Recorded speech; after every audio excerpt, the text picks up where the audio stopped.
Hello, my name's Tom Spurs and I'm going to talk to you about an issue in science communication that is relevant to current discussions about vaccines. Recently, Nature Medicine published a detailed research paper on the increase in rare neurological complications affecting people infected with the COVID-19 virus and people who had the first dose only of either the AstraZeneca or Pfizer vaccines. Some of the results of the research have been well publicised on the mainstream media, television and newspapers, and various extracts from them can be found on the web. Unfortunately, many such reports are short and fail to give the whole picture. The image shown is for a report lasting only 41 seconds. Although that TV report correctly identifies the large sample size and the correlation and likely causation between vaccines and rare neurological conditions, it misses out some of the most important claims made by the researchers. These other findings received a lot less media attention, if any, as they were perhaps not as interesting to broadcast. Communicating science in the mainstream is hard, as there are always other stories competing for scarce air time. Perhaps also there is some fear that, if the amount of hard science is too much, then people will be uninterested or even unable to understand.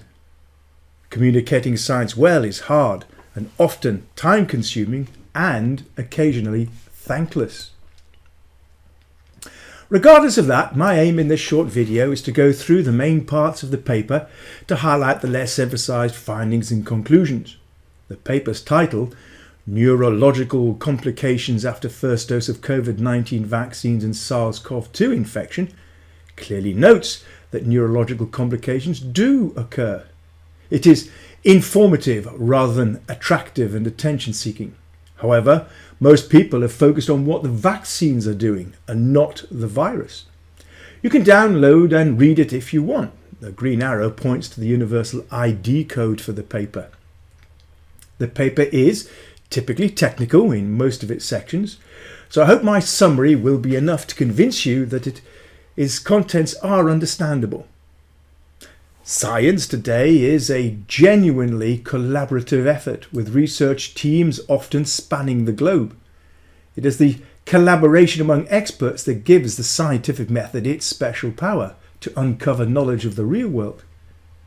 This paper was written by a team including primary healthcare specialists, neurologists and statisticians, to name but a few. The abstract of any paper is, in effect, the whole paper squashed into a short paragraph with the overall conclusion made clear.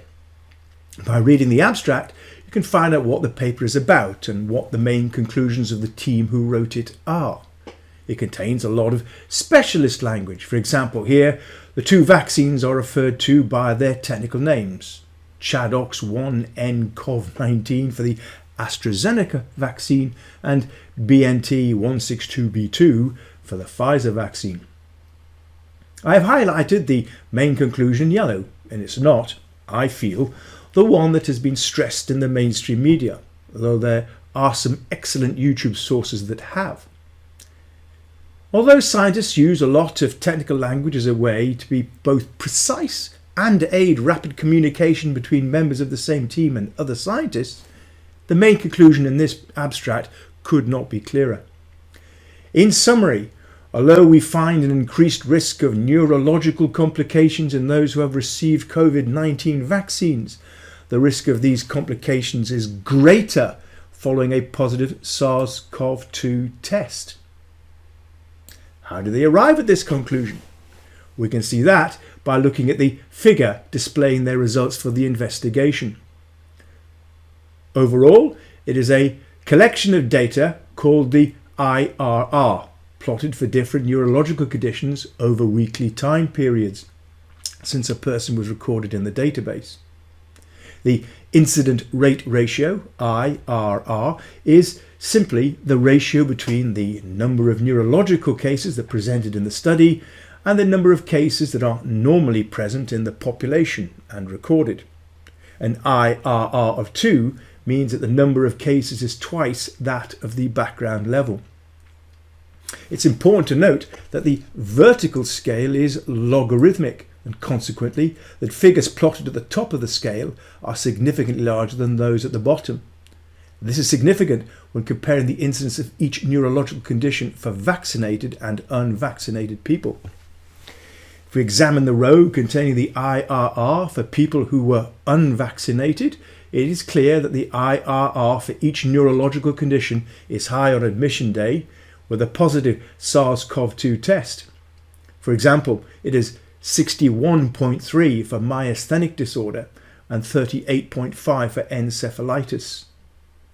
In contrast, the IRR figures for the Pfizer vaccine show no significant variation from background level.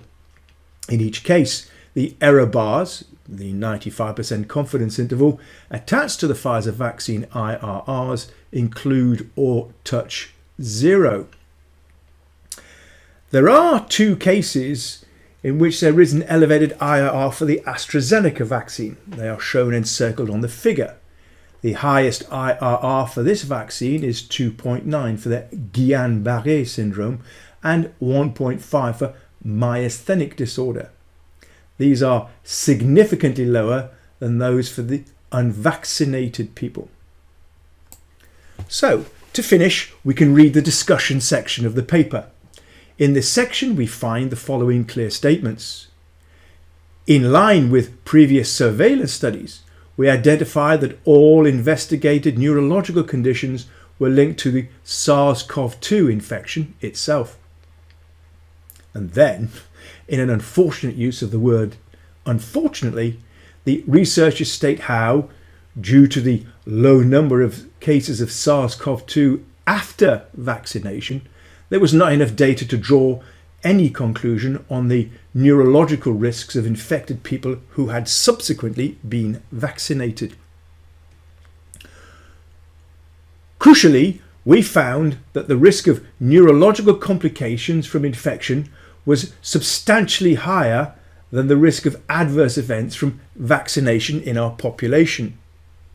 The data set contained over 32 million records, giving the research good statistical power to find correlations. The researchers then stress that the complications under study are themselves rare. So, how rare is rare? In this data set, the percentage of all cases presenting neurological complications was less than 0.04%. In the image, the large rectangle represents the 32,552,534 records, and the small square, the 12,650 neurological cases reported. So, that's all I want to say. I hope you found the content both interesting and useful. Thank you for watching.